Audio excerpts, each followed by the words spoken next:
Oke, terakhir tambahin dikit.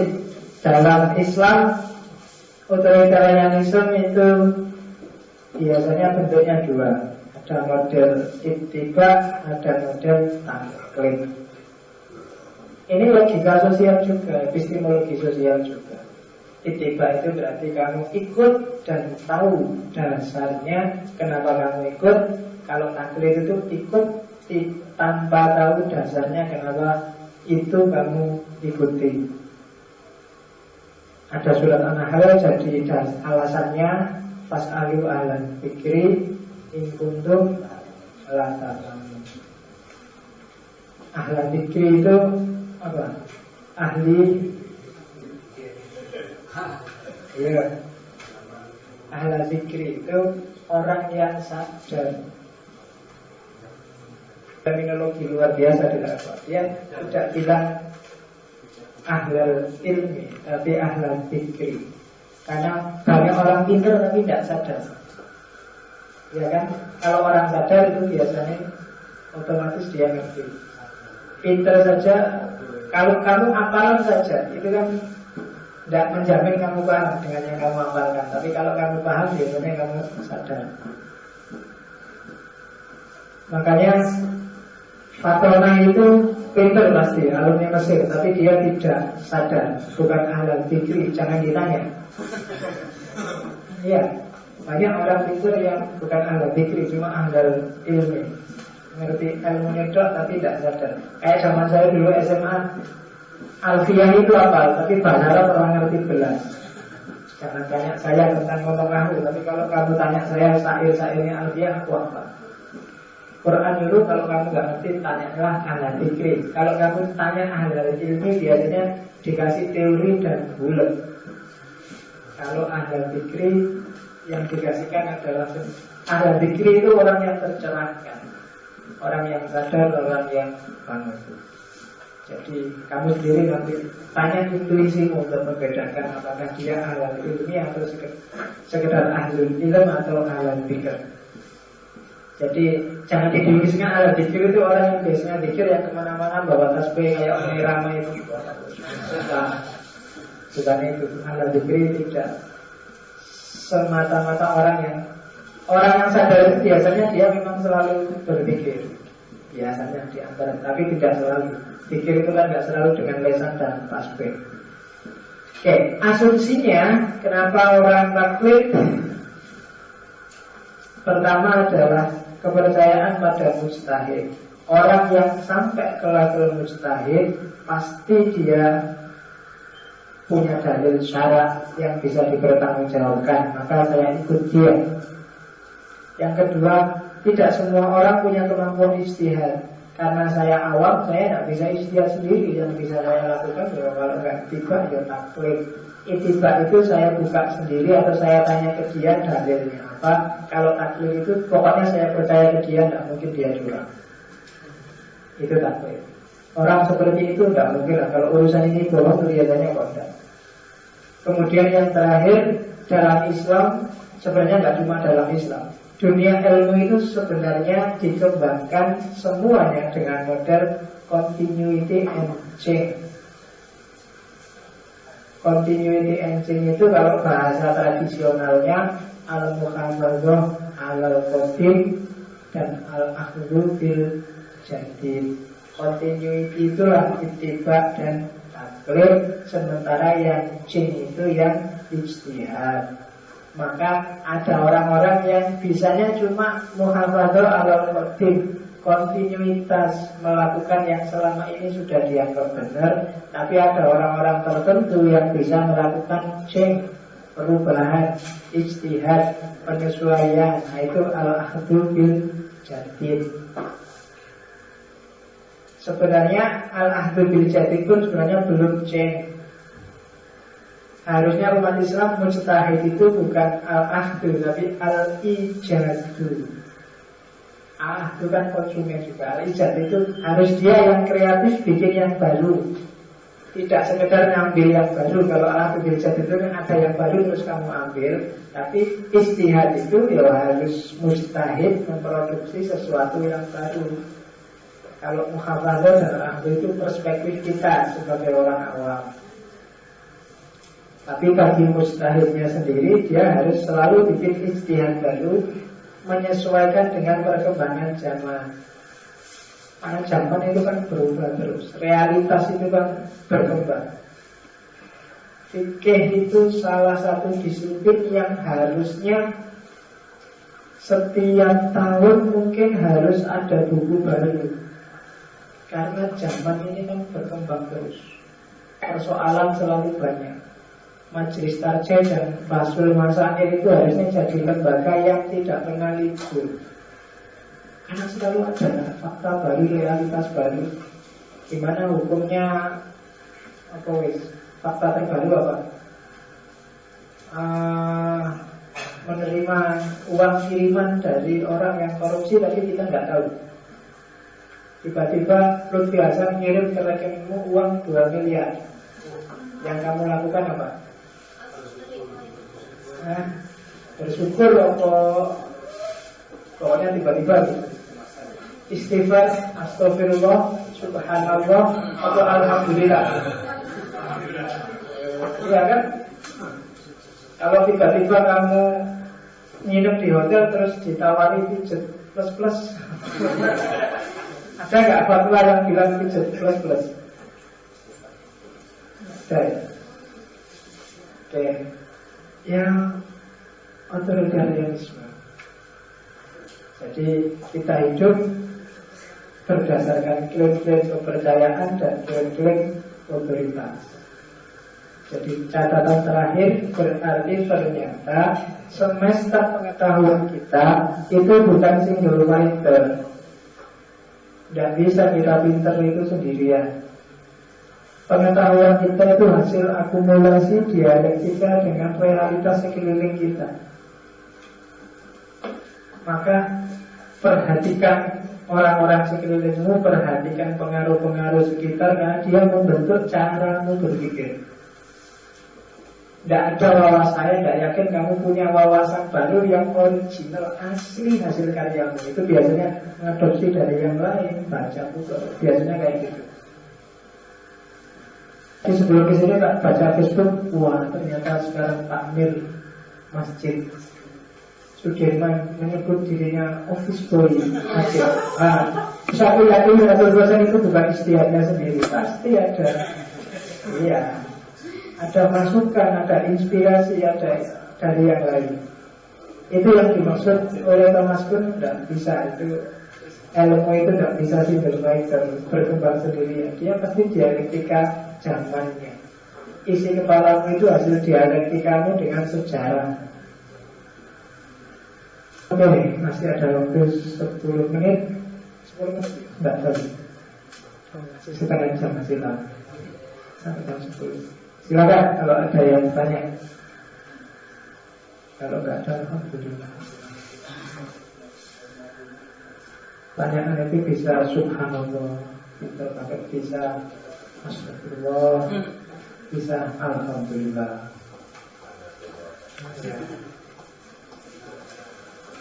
Bisa masya Allah.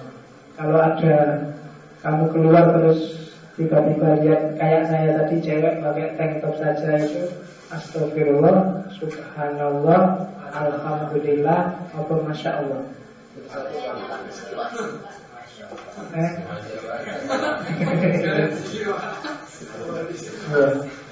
Apa nggak sempat ngomong, kamu belum mau aja. Ya. Oke, silakan. Nggak ada ya. Pokoknya tema filsafat kita tak cari tema-tema yang nggak bikin kepalamu puyeng. Ini kalau tak kasih judul tokoh dan teorinya satu-satu, kamu mesti baca. Sengaja otoritarianisme itu teorinya siapa, konsepnya seperti apa, bagaimana transformasi teori otoritarianisme, kenapa ini sebenarnya istilah politik, kenapa masuk ke epistemologi, itu kalau tak sebut satu-satu, kamu mesti sibuk mencatat namanya sama alirannya, kemudian kamu bingung. Mending tak buang semuanya, kita sesuai realitas sehari-hari aja dengan bahasa yang sederhana. Alhamdulillah kalau nggak ada ya, paham kabeh. Kita tutup pengajian kita minggu depan. Ada yang pesan buku Qissatul Iman. Tadi sempat tak cari-cari karena buku saya itu menumpuk tidak karu-karuan, jadi mau berangkat tak cari belum sempat ketemu. Tapi yang butuh filenya, saya punya file kitabnya, sayangnya pakai bahasa ya. Yang terjemahan itu agak tebal bukunya, sekitar 500-600 halaman. Jadi yang mau fotokopi siapkan dulu koceknya sebelum tak pinjemin bukunya. Cuma yang mau gratisan ada, hanya saja pakai bahasa Arab. Yang 400, hampir 500 halaman, 456 halaman. Qissatul Iman Bainal Falsafah Wal Ilmi Wal Quran. Terjemahannya judulnya Para Pencari Tuhan. Ya, cari aja. Saya tidak tahu masih terbit apa enggak. Ya itu tahun 2000-an lah. Zaman saya kuliah S2 terjemahan itu muncul. Kalau ada waktu kita ngaji ini, cuma saya nyawa tebel ya. Dipilih aja babnya yang menarik-menarik. Karena ini cerita tentang filsafat mulai zaman Aristoteles, Socrates sampai era modern. Ketika para filosof berusaha mencari Tuhan. Yo, tema-tema metafisikal. Enaknya ini modelnya dialog. Jadi kayak novel antara orang yang dibingungkan oleh filsafat, merasa sesat gara-gara filsafat, terus cari guru filsafat yang dianggapnya sudah mumpuni, kemudian dialog. Maka judulnya Bainal Falsafah Wal Ilm Wal Quran. Nanti puncaknya ada dari Al-Quran. Tapi awalnya menjelajah pemikiran para filosof. Menariknya Syekh Mauzul. Syekh Mauzul ini yang ada Syekh Nadim Al-Jizal, cuma tokoh utamanya Syekh Mauzul. Jadi Syekh Mauzul itu kalau menjelaskan enak, karena tidak kayak buku ilmiah, tapi sifatnya naratif, kayak cerita. Jadi dia menjelaskannya, Socrates itu bagus ketika dia mikir sampai sini-sini. Tapi begitu dia ngomong tentang ini, mulai ngawur sudah pikirannya, sehingga ngarang-ngarang dan ngaruh-ngaruh. Plato bagus, tapi begitu nyampe sini dia mulai kacau pikirannya. Nah gitu loh. Dan bagian-bagian yang kacau itu nanti disempurnakan di Al-Quran. Yang tertarik silakan di copy. Kalau yang sudah pintar bahasa Arab, kamu ambil ini. Itu luar biasa kalau ada yang bisa. Tebel lagi. Mungkin ada yang alumni Mesir apa alumni Suriah. Ini bisa di copy. Oke ya. Saya akhiri sekian. Ketemu lagi minggu depan. Minggu depan kita sudah mulai masuk ke logika. Epistemologi saya kira sudah. Jadi harapan saya hari ini kamu sudah ngerti tentang tahu dan pengetahuan. Dari mana sih orang mendapatkan pengetahuan? Apa yang terjadi ketika orang mencari pengetahuan, dan bagaimana parameter ukuran benar salah sebuah pengetahuan. Nyawanya 3 itu. Kalau sudah, kita akan ngomong tentang logika. Logika itu kuncinya cuma satu, bagaimana sih cara berpikir yang benar. Saya akan bagi logika mungkin 2 pertemuan. Saya nggak akan ngomong banyak, karena logika ini teknis. Kalau ingin belajar logika panjang nanti lain waktu. Kalau nanti sesinya lebih banyak kita ngomong khusus tentang logika. Jadi logika saya bagi 2 aja. Yang pertama saya akan ngomong gimana cara berpikir yang benar. Terus selanjutnya saya akan ngomong tentang cara berpikir yang salah, logical fallacy. Jadi kalau sudah tahu yang benar dan tahu ciri-cirinya yang salah, saya kira sudah cukup. Setelah logika itu eksak, terus kita masuk ke cara berpikir yang tidak eksak, masuk ke hermeneutika. Hermeneutika mungkin jangan panjang-panjang juga, hitungan saya mungkin 2 pertemuan juga untuk hermeneutik. Yang penting kamu ngerti patokan-patokan gimana memahami fakta dan fenomena manusia yang tidak eksak. Itu alatnya namanya hermeneutika. Setelah ngerti ini, baru kita masuk ke metafisika. Metafisika, saya akan ngomong tentang Tuhan, manusia, dan alam. Ngomong tentang Tuhan, panjang enaknya berapa ya? Kamu minta panjang gak tentang Tuhan atau yang pokok-pokok saja?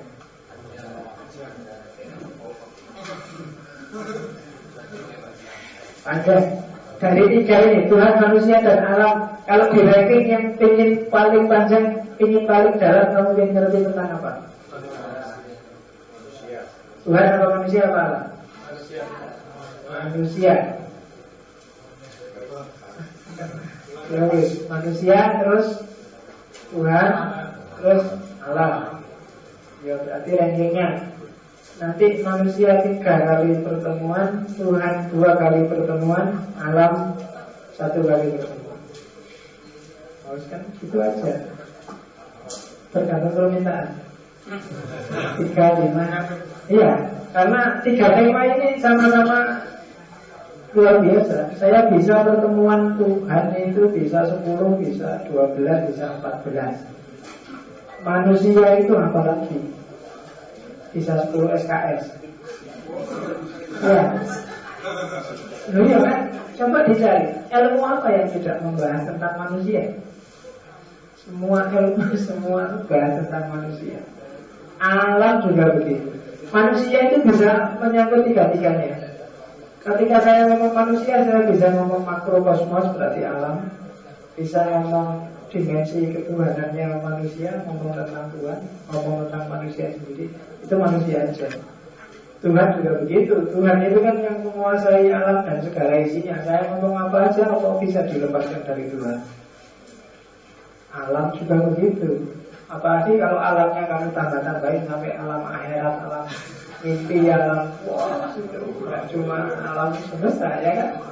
Ada alam khayal, ada filosof klasik kan itu alamnya. Ada alam khayal, ada alam mimpi, ada alam wah, panjang alam.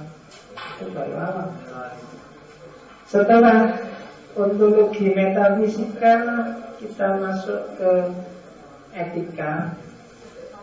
Setelah etika, kita masuk ke estetika. Setelah itu saya nggak tahu ada apa. Cuma rencana jangan panjang-panjang. Kalau rencananya terlalu panjang, susah sendiri. Baru kita bahas lagi mau ngomong apa. Tapi kuliah misalnya kita gambarannya itu pun nanti mungkin selesainya akhir tahun itu bisanya. Sampai tema-tema terakhir. Oke, saya kira itu untuk malam ini. Saya sekian. Assalamualaikum warahmatullahi wabarakatuh.